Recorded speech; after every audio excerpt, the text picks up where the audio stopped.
তাহলে এখন ওই যে বিবাহের যে ব্যবস্থাপনা সেগুলো আমরা করব, হ্যাঁ, কামকাজ যা করা লাগে তা আমরা নিজ হাতে করব, আনন্দ ফুর্তি করবো, আর গান বাজনা যে পারি তো আপনি জানেনই।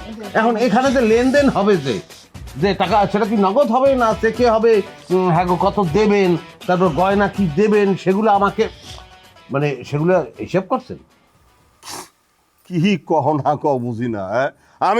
আমি যৌতুক দেবো নাকি? আর শোনো, মানে ছেলেরা খুব বড় লোক, এইসব কিছু তাদের দরকার নাই।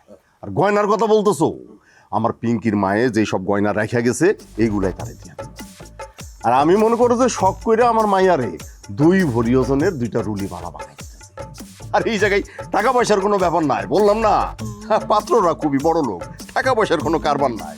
দরকার নাই তো, গয়না কাটি দিলেই চলবো। কি দেবো আমি?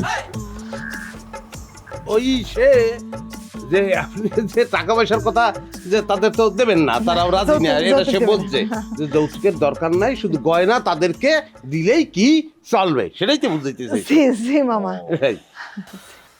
আচ্ছা ঠিক আছে, তাহলে ওই কথা ওইটাই থাকলো, ঠিক আছে? হ্যাঁ ঠিক আছে।